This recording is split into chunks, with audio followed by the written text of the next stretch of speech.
ಜಯ ಗುರುದೇವ್. ನಮ್ಮ ಜೀವನದ ದುಃಖಕ್ಕೆ, ನೋವಿಗೆ, ಹತಾಶೆಗೆ ಮೂಲಭೂತವಾದಂಥ ಕಾರಣಗಳು ಏನು ಅಂತೇಳಿ ಸ್ವಲ್ಪ ಸೂಕ್ಷ್ಮವಾಗಿ ಗಮನಿಸಿ ನಮಗೆ ಅರ್ಥ ಆಗ್ತದೆ. ನಮ್ಮ ಜೀವನದಲ್ಲಿ ಸಂಸಾರ ಇದೆ, ವ್ಯವಹಾರ ಇದೆ ಮತ್ತು ಅಧ್ಯಾತ್ಮ ಇದೆ. ಈ ಸಂಸಾರ ಮತ್ತು ವ್ಯವಹಾರಕ್ಕೆ 6% ಮಹತ್ವ ಇರುವಂಥದ್ದು. ಉಳಿದ 94% ಏನು ಮಾಡಬೇಕು ಕೇಳಿದರೆ ಅಧ್ಯಾತ್ಮಕ್ಕೆ ಮೀಸಲಿಡಬೇಕು. ಅದು ಹೇಗೆ ಕೇಳಿದರೆ, ಈ ಸಂಸಾರ ಅನ್ನುವಂಥದ್ದು ಕೇವಲ ಮನುಷ್ಯರಲ್ಲಿ ಮಾತ್ರ ಇಲ್ಲ, ಪ್ರಾಣಿ ಪಕ್ಷಿಗಳಲ್ಲಿ ನಮಗಿಂತ ಚೆನ್ನಾಗಿ ಅದು ಸಂಸಾರನ ಮಾಡ್ತದೆ. ನೀವು ಪಕ್ಷಿಗಳನ್ನು ಕಾಣಬಹುದು, ಹೊರಗಿಂದ ಆಹಾರವನ್ನು ತಂದು ತನ್ನ ಕೊಕ್ಕಿನಲ್ಲಿ ತನ್ನ ಮರಿಗೆ ಉಣಬಡಿಸ್ತದೆ. ತನ್ನ ಮರಿಯ ರಕ್ಷಣೆಗೆ ಟೊಂಕ ಕಟ್ಟಿ ಅದು ನಿಲ್ತದೆ. ಆಗುಂಬೆ ಪ್ರದೇಶಗಳಿಗೆ ನಾವು ಹೋದಾಗ ಮಂಗಗಳನ್ನು ನಾವು ಕಾಣಬಹುದು, ಗುಂಪು ಗುಂಪಾಗಿ ಅದು ಜೀವನ ಮಾಡ್ತದೆ. ತನ್ನ ತಾಯಿ ಮತ್ತು ಮಗುವಿನ ವಾತ್ಸಲ್ಯವನ್ನು ನಾವು ಅಲ್ಲಿ ಕಾಣಬಹುದು. ಅಲ್ಲಿ ಪ್ರೀತಿ ಇದೆ, ಉತ್ಸಾಹ ಇದೆ, ಚಿಲುಮೆ ಇದೆ, ಖುಷಿ ಇದೆ, ಸಂತೋಷ ಎಲ್ಲವೂ ಇದೆ. ಆದ್ದರಿಂದ ಮನುಷ್ಯಗಿಂತಲೂ ಬಹಳ ಚೆನ್ನಾಗಿ ಖುಷಿಯಲ್ಲಿ ಪ್ರಾಣಿ ಪಕ್ಷಿಗಳು ಜೀವನವನ್ನು ನಡೆಸ್ತದೆ. ಎರಡನೇದು ವ್ಯವಹಾರ, ದುಡ್ಡು ಸಂಪಾದನೆ.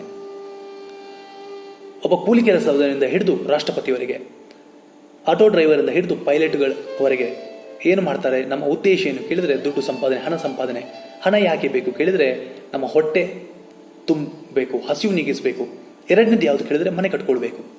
ಇದು ಕೇವಲ ಮನುಷ್ಯರಲ್ಲಿ ಮಾತ್ರನ ಕೇಳಿದರೆ ಪ್ರಾಣಿ ಪಕ್ಷಿಗಳಲ್ಲೂ ಇದೆ. ಅದು ತನ್ನ ಆಹಾರಕ್ಕೋಸ್ಕರವಾಗಿ ತನ್ನದೇ ಆದಂತಹ ಪರಿಶ್ರಮವನ್ನು ಅದು ಹಾಕ್ಕೊಳ್ಳುತ್ತದೆ. ಎರಡನೇದು ಮನುಷ್ಯ ಮನೆ ಕಟ್ತಾನೆ. ಗೃಹ ಪ್ರವೇಶ ದಿವಸ ಕರ್ಕಶ ಶಬ್ದ ಮಾಲಿನ್ಯ ಮಾಡುವ ಮುಖಾಂತರ ಪಕ್ಕದ ಮನೆಯವರಿಗೆ ನಿದ್ರೆಯನ್ನು ಹಾಳು ಮಾಡ್ತಾನೆ. ಆದರೆ ಪಕ್ಷಿಗಳು ಕೂಡ ವರ್ಷದ ಇಡೀ ಋತುವನ್ನು ಸಹಿಸಿಕೊಳ್ಳುವಂತಹ ಭದ್ರವಾಗಿರತಕ್ಕಂಥ ಪ್ರಜ್ಞಾಪೂರ್ವಕವಾದಂಥ ಗೂಡುಗಳನ್ನು ಅದು ಕಟ್ಕೊಳ್ತದೆ. ಅದು ಯಾವುದೇ ಯೂನಿವರ್ಸಿಟಿಗಳಲ್ಲಿ ಸರ್ಟಿಫಿಕೇಟ್ ತೆಗೆದುಕೊಂಡಿರುವುದಿಲ್ಲ, ಓದಿರುವುದಿಲ್ಲ. ಆದರೆ ಅದಕ್ಕೆ ಸ್ವಯಂ ಆಗಿ ಜೆನೆಟಿಕ್ ಮುಖಾಂತರ, ವಂಶವಾಹಿ ಮುಖಾಂತರ ಅದಕ್ಕೆ ಆ ಪ್ರಜ್ಞೆ, ಆ ಜ್ಞಾನ ಅದಕ್ಕೆ ಇರ್ತದೆ. ಪ್ರಕೃತಿ ಆ ರೀತಿಯ ವ್ಯವಸ್ಥೆಗಳನ್ನು ಮಾಡಿಕೊಂಡಿದೆ. ಇವಾಗ ಹೇಳಿ, ಪ್ರಾಣಿ ಪಕ್ಷಿಗಳಿಗೆ ಮತ್ತು ಮನುಷ್ಯರಿಗೆ ಏನು ವ್ಯತ್ಯಾಸ ಕೇಳಿದರೆ, ಮನುಷ್ಯನಿಗೆ ಬುದ್ಧಿ ಇದೆ, ತಿಳುವಳಿಕೆಗಳಿದೆ, ಅದಕ್ಕೋಸ್ಕರವಾಗಿ ಅಧ್ಯಾತ್ಮವಾಗಿ ಬದುಕಬೇಕು. ಆದರೆ ನಾವು ಏನು ಮಾಡ್ತೇವೆ, ಅತಿ ಬುದ್ಧಿವಂತರಾದ್ರಿಂದ ಈ ಸಂಸಾರ ಮತ್ತು ವ್ಯವಹಾರಕ್ಕೆ 6% ಅದನ್ನೇನು ಮಾಡಿದ್ದೇವೆ, 94% ಸಂಸಾರ ಮತ್ತು ವ್ಯವಹಾರಕ್ಕೆ ಸಮಯವನ್ನು ಕೊಟ್ಟಿದ್ದೇವೆ. ಉಳಿದ 6% ಏನು ಮಾಡಿದ್ದೇವೆ, ದೇವಸ್ಥಾನಕ್ಕೆ ಹೋಗ್ತೇವೆ, ಪೂಜೆ ಹೋಮ ಹವನಗಳನ್ನು ಮಾಡ್ತೇವೆ, ನಾಗಮಂಡಲ ಮಾಡ್ತೇವೆ, ಧರ್ಮ ನಿಯಮಗಳನ್ನು ಮಾಡ್ತೇವೆ. ಆಮೇಲೆ ನಮ್ಮ ನಿರೀಕ್ಷೆಗಳು ಏನು ಕೇಳಿದರೆ, ನಾನು ಖುಷಿಯಲ್ಲಿ ಬದುಕಬೇಕು, ಸಂತೋಷದಲ್ಲಿ ಬದುಕಬೇಕು, ಸಂತೃಪ್ತಿಯಲ್ಲಿ ಬದುಕಬೇಕು, ತೃಪ್ತಿಯಲ್ಲಿ ಬದುಕಬೇಕು ಅನ್ನುವಂಥದ್ದು. ಆದರೆ ನಿಮಗೆ ಗೊತ್ತಿರಬೇಕು, ಒಂದು ಕತ್ತಲೆ ಇದೆ. ಕತ್ತಲೆ ನೀನು ಹೋಗು ಅಂತ ಹೇಳಿದ್ರೆ ಕತ್ತಲೆ ಹೋಗುವುದಿಲ್ಲ. ಅದಕ್ಕೆ ಒಂದು ದೀಪವನ್ನು ಬೆಳಗಿದರೆ ಸಾಕಾಗ್ತದೆ.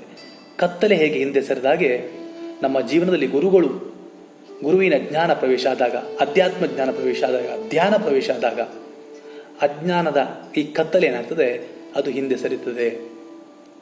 ಅದರಿಂದ ನಮಗೆಲ್ಲರಿಗೂ ಕೂಡ ಅಧ್ಯಾತ್ಮ ಸಿಗುವಂತಾಗಲಿ, ನಮ್ಮ ಕತ್ತಲೆಯಿಂದ ಬೆಳಕಿನ ಕಡೆಗೆ ಬರುವಂತಾಗಲಿ, ಅಸತ್ಯದಿಂದ ಸತ್ಯದ ಕಡೆಗೆ ಬರುವಂತಾಗಲಿ. ಈ ಸತ್ಯನಾರಾಯಣ ಪೂಜೆಯನ್ನು ನಾವು ಮನೆಯಲ್ಲಿ ಮಾಡ್ತೇವೆ. ಸತ್ಯನಾರಾಯಣ ಪೂಜೆ ಮಾಡುವವರು ಅಂತ ಮಾಡಿಸಿಕೊಳ್ಳುವವರು ಇಬ್ಬರು ಕೂಡ ಒಂದು ಸಂಕಲ್ಪ ಮಾಡಿಕೊಳ್ಬೇಕು. ಸತ್ಯನಾರಾಯಣ ಪೂಜೆ ಮಾಡುವಾಗ ನಾನು ನಾಳೆಯಿಂದ 100% ಸತ್ಯ ಮಾತಾಡಲಿಕ್ಕೆ ನಮಗೆ ಆಗೋದಿಲ್ಲ. ಅಟ್ಲೀಸ್ಟ್ ಒಂದು 50-60% ಆದರೂ, ಒಂದು 50% ಸತ್ಯ ಮಾತಾಡೋದು ಇದ್ರೆ ಒಂದು 10% ಇನ್ಕ್ರೀಸ್ ಮಾಡಿದರೆ ಆಯಿತು. 60% ಮಾಡುವವರು ಮತ್ತೆ ಇನ್ನೂ ಒಂದು 10% ಇನ್ಕ್ರೀಸ್. ಏನು ಸಂಕಲ್ಪ ಮಾಡಿಕೊಳ್ಬೇಕು ಅಂದರೆ, ನಾನು ಅಟ್ಲೀಸ್ಟ್ ಒಂದು ಸತ್ಯವನ್ನು ಮಾತನಾಡ್ತೇನೆ.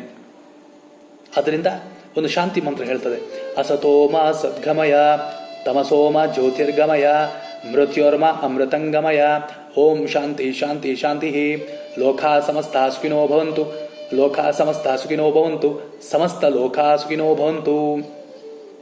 ಇದು ಹೇಗೆ ಬರಬೇಕು?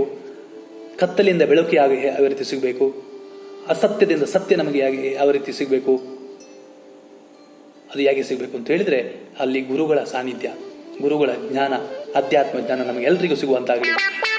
ಅಧ್ಯಾತ್ಮದ ಮುಖಾಂತರ ಮನೆಗಳಲ್ಲಿ ಅಧ್ಯಾತ್ಮ ಬರುವ ಮುಖಾಂತರ ಸುಖ, ಶಾಂತಿ, ಸಮೃದ್ಧಿ ನೆಲೆಯಾಗಲಿ ಅಂತ ಹೇಳ್ತಾ, ಎಲ್ಲರನ್ನು ಪ್ರೀತಿಸುವಂಥ ಗುಣವನ್ನು ಬೆಳೆಸ್ಕೊಳ್ಳಿ, ದ್ವೇಷವನ್ನು ಮಾಡಬೇಡಿ. ಪರಮಾತ್ಮ